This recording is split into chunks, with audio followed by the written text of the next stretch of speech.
आप देख रहे हैं ठाणे सरकार न्यूज सबसे तेज। ये तो वैसा ही हुआ, राम राम जपना, मुर्दों का माल अपना। क्या ये लोग मरे हुए लोगों का भी पैसा खाएंगे? उनको भी नहीं छोड़ेंगे। पूछने वाली बात है, इसमें मेरा सीधा सीधा आरोप आमदार के ऊपर है, यहाँ के पूर्व नगर सेवक के ऊपर है कि इन्होंने मिसयूज किया है अपने पावर का और सब कैलकुलेशन उल्टी सीधी करके 2 करोड़ 10 लाख का दिया हुआ है, जो काम होने वाला ही नहीं है। शहर की जनता, इस खबर को आप ध्यान से सुने। जिस प्रकार से शहर में भ्रष्टाचार के मामले अब सामने आने लगे हैं, जो आरोप लगा है पूर्व नगर सेवक भाजपा पार्टी के मैं सुखराम मानी के ऊपर, आमदार कुमार रानी के ऊपर, महानगर पालिका में किस प्रकार से जो प्रक्रिया को, जो महाराष्ट्र शासन का जो जीआर है, उस जीआर के हिसाब से हर टेंडरिंग को ई टेंडरिंग करना है, मगर यहां पर निजी स्वार्थ के लिए 10-10 लाख रुपए के टेंडर जो महानगर पालिका किसी भी व्यक्ति को दे देती है, केवल यही काम के लिए कि उसमें भ्रष्टाचार हो सके। तो ये सारी बातें राष्ट्रवादी पार्टी के अजीत माखीजानी ने अपने वार्ड के यहां पर पूर्व नगर सेवक महेश सुखरमानी के ऊपर आरोप लगाते हुए और आमदार के ऊपर आरोप लगाते हुए उन्होंने क्या क्या कहा है, ये सारी बातें आप जरूर सुने। शहर की जनता को मालूम पड़ना चाहिए कि आप जो अपने पैसों से टैक्स भर रहे हो, वो टैक्स का पैसा कहां पर जा रहा है। ये तो अभी छोटी बातें हैं। हाल ही के दिनों में भाजपा पार्टी दूसरों पर एलिगेशन लगाती है कि टेंडर में गड़बड़ियां हो रही है। अब लोग जाग चुके हैं, लोग अपने ओर से ये बता रहे हैं कहां कहां गड़बड़ियां हो रही है। लोग राइट ऑफ इंफॉर्मेशन में महानगर पालिका से जवाब मांग रहे हैं। क्या महानगर पालिका के जो बैठे हुए अधिकारी या आयुक्त या पीडब्ल्यू डिपार्टमेंट में जो लोग हैं वह भ्रष्टाचार के आदी हो चुके हैं? क्या भ्रष्टाचार से हमारा शहर मुक्त हो पाएगा या इसी प्रकार से शहर में भ्रष्टाचार होता रहेगा और शहर की जनता का टैक्स का पैसा यूं ही बर्बाद होता जाएगा?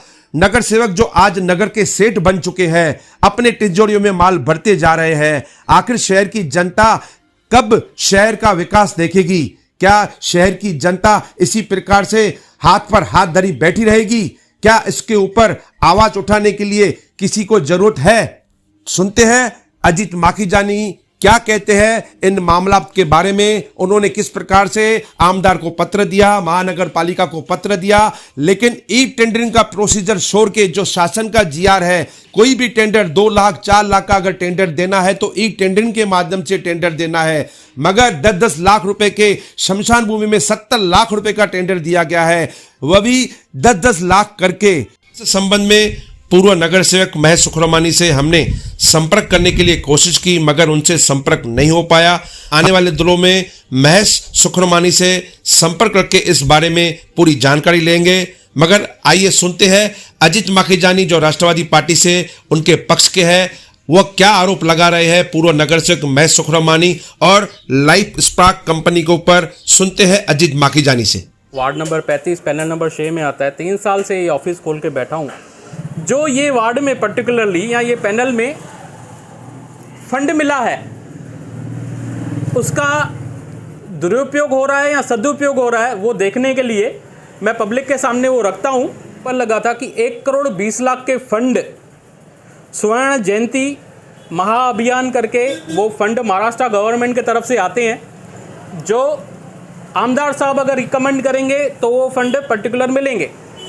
1 करोड़ 20 लाख के फंड मेरे को पेपर लगा कि ये वार्ड में मिले हैं। मैंने स्टडी किया, सीसी पैसेज और ड्रेनेज के फंड थे। मैंने देखूं ऐसा कौन सा काम है, देख के हैरान हो गया। 10-10 लाख के जैसे फंड थे। एक ही रोड ये साइड में आ रहा है, उसका 10 लाख राइट साइड में जाएगा या लेफ्ट साइड में जाएगा, 10-10 लाख अलग अलग से फंड अलॉट किए हुए थे उस चीज़ के लिए। जैसे एग्जाम्पल बोलूँगा, पीछे मिलन पैलेस बिल्डिंग है, एक साइड में 10 लाख, सामने साइड में 10 लाख। ड्रेनेज का वही एरिया का 10 लाख, ये ड्रेनेज का, उसके बाजू वाली ड्रेनेज का 10 लाख, जमुना निवास करके बोलते हैं मिलन पैलेस के सामने। ऐसे अलग अलग दिए हुए हैं, मैं पूरी लिस्ट आपको देता हूँ। मैंने कमिश्नर को, पीडब्ल्यूडी डिपार्टमेंट को लेटर भी लिखा था कि ये कैसे, ये आया कैसे है एस्टिमेशन में। तो मेरे को उनका रिप्लाई आया कि अभी तक वर्क ऑर्डर कोई नहीं निकला है, तो तब तक हम लोग कुछ भी नहीं बोल सकते हैं। मैंने आमदार साहब को लेटर लिखा, उनको बोला कि ये एस्टिमेशन कैसे आप दे रहे हो 1 करोड़ 20 लाख का, ये सीधा सीधा घपला है। इसमें 2-3 जगह को छोड़ के ज़्यादा काम नहीं है, 2-3 जगह पे भी 2-5 लाख का काम होगा, लेकिन ऐसे कैसे आपने एस्टिमेशन दिया है? क्या आपने पर्सनली विज़िट किया है? तो उनके तरफ से मेरे को कोई रिप्लाई नहीं आया। मैंने 15 दिन के बाद उनको दूसरा रिमाइंडर भी भेजा कि आपका अभी तक मेरे को जवाब नहीं आया है। तो उनके स्टाफ वगैरह ने कहा कि आमदार साहब आपको खुद ही इसका रिप्लाई भेजेंगे। वो मैंने फिर सुबह होगी चैनल है, उसमें भी इंटरव्यू दिया था, और उसमें प्रदीप रामचंदानी का भी इंटरव्यू उन्होंने लिया था। ये बात प्रदीप रामचंदानी ने बोली थी कि जब तक वर्क ऑर्डर नहीं निकला है तब तक ऐसी चीज़ें कोई मतलब नहीं है। तो किसी का भी प्रॉपर से रेस्पॉन्स नहीं आया। लेकिन वो 1 करोड़ 20 लाख कैसे 2 करोड़ 10 लाख हो गए, जो मैं आपको प्रूफ दूंगा। जो अभी कुछ दिन पहले कारपोरेशन ने वो टेंडर दिया है 2 करोड़ 10 लाख का। मेरे को पेपर मिले, मैं और हैरान हुआ, 1 करोड़ 20 लाख का जवाब नहीं है, उसको 2 करोड़ 10 लाख कैसे कहा गया। फिर मैंने वापस पेपर्स निकालने चालू किए तो मैं देख के हैरान रह गया कि 1 करोड़ 40 लाख के सीसी पैसेज और ड्रेनेज के फंड्स दिए हुए हैं और 70 लाख रुपीस शमशान भूमि के लिए दिए हुए हैं। शमशान भूमि में भी आप देखेंगे, हैरान हो जाएंगे। टॉयलेट बनाने के लिए 10 लाख, लेडीज़ टॉयलेट बनाने के लिए 10 लाख, ये दीवार बनाने के लिए 10 लाख, ये करने के लिए 10 लाख, 2 करोड़ 10 लाख के फंड दिए हुए हैं। ठीक है, फंड दिए हुए हैं। मैं और थोड़ा डीप में गया कि कैसे दिए हुए हैं फंड। पूरी प्रोसीजर की धज्जियाँ उड़ाई गई हैं। मैं सब विथ प्रूफ आपको दूंगा। ये पहले मेरा जो 1 करोड़ 20 लाख का मैंने ऑब्जेक्शन उठाया था, ये पेपर है। मैंने जो RTI डाली थी, ये पेपर है। आमदार साहब को 1 बार 2 बार लेटर दिए हैं, ये पेपर्स हैं। और ये जो अभी फंड पास हुए हैं, ये देखिए, ये पूरे डिटेल्स में आपको दूंगा। जो 2 करोड़ 10 लाख रुपए दिए हुए हैं वो दिए हुए हैं। अभी रूल क्या कहता है, कमिश्नर का पेपर है कि कोई भी फंड अगर आप 10 लाख तक भी है, आपको उसकी ई टेंडरिंग करनी है। ये कमिश्नर ने जनवरी 23 में लेटर दिया हुआ है अपने पूरे डिपार्टमेंट को। इसमें देखेंगे एक भी फंड ई टेंडरिंग नहीं हुआ है। उसके लिए फिर कुछ लोग बोलते हैं GR है, ये है, वो है। मैं आपको वो GR की कॉपी भी दूंगा। उसमें क्लियरली लिखा है 30 लाख से ऊपर आपको ई टेंडरिंग करनी है। लेकिन एक ही आदमी को अगर आपने 3 फंड एक साल में दिए तो उनका टेंडरिंग का अमाउंट होता है, बिडिंग अमाउंट होता है, उसमें वो टेंडर जाना चाहिए। ये पर्सन में 2 करोड़ 10 लाख का एक ही कंपनी के नाम पे है, लेकिन कोई भी ऐसे बिडिंग, मैं आपको पेपर दूंगा, बिडिंग की पूरी धज्जियाँ कैसे उड़ाई गई हैं वो भी मैं आपको पेपर देता हूँ। ये 2 करोड़, ये जो गवर्नमेंट का रिजोल्यूशन है, ये कॉपी मैं आपको प्रोवाइड करूँगा। और जो बिडिंग की फार्मूला होती है वो भी इसमें क्लियरली लिखी हुई है। जो उनका CA का सर्टिफिकेट है उसमें भी मैनिपुलेशन की गई है, मैं वो भी आपको देता हूँ। इनका CA का सर्टिफिकेट है, इनके CA के सर्टिफिकेट से इनको 25.5 लाख के काम मिलने चाहिए। इनके CA के सर्टिफिकेट के हिसाब से 25.5 लाख के मिलने चाहिए। ये CA का इनका सर्टिफिकेट है, ये क्लियरली लिखा हुआ है 25.5 लाख के काम मिलने चाहिए, लेकिन 2 करोड़ 10 लाख के काम दिए हैं। और इंटरेस्टिंग बात, ये जो 25.5 लाख भी लगाया है ना, उसकी जो उन्होंने फार्मूला लगाई है और जो गवर्नमेंट के GR के हिसाब से फार्मूला है, मैंने वो भी कैलकुलेशन किया है। गवर्नमेंट के GR के हिसाब से जो फार्मूला है, इनको माइनस में फंड है, मतलब इनको कोई टेंडर मिलना ही नहीं चाहिए, ऐसा क्लियरली इसमें कहा गया है। फिर भी अगर उनके CA की फार्मूला को हम लोग माने, जो एकदम रॉन्ग है, मैं उनके लिए CA की जो काउंसिल है, मैं वहाँ पे उनकी कंप्लेंट भी करने वाला हूँ कि ऐसे कैसे आप CA का अपने सर्टिफिकेट दिया है। तो ये 25.5 लाख का उन्होंने खुद क्लियर दिखाया है और उसको 2 करोड़ 10 लाख का दिया है। ठीक है, मैं और डिटेल में गया, ऐसी कौन सी कंपनी है जिसको इतना फंड मिल गया।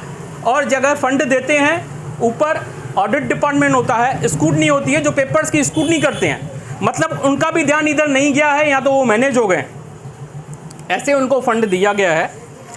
मैं और डीप में गया, फंड किसको मिला है, तो मैं थोड़ा हैरान रह गया। ये फंड मिला है लाइफ स्पार्क कंस्ट्रक्शन कंपनी है, लाइफ स्पार्क कंस्ट्रक्शन, आपने भी पता है, इसका नाम सुना है नहीं सुना है। उसकी प्रोप्राइटर है मिसेस रोशनी महेश जुमानी, ये उसका सर्टिफिकेट है, रोशनी महेश जुमानी। ये लेडी जो यहाँ के पूर्व नगर सेवक हैं मिस्टर महेश सुखरामानी जी, उनके ऑफिस में ये लड़की जॉब करती है। ये लड़की उसकी है, शायद अकाउंट्स का काम करती है, क्या करती है मुझे ज़्यादा पता नहीं, उसकी फ़ोटो भी है इधर।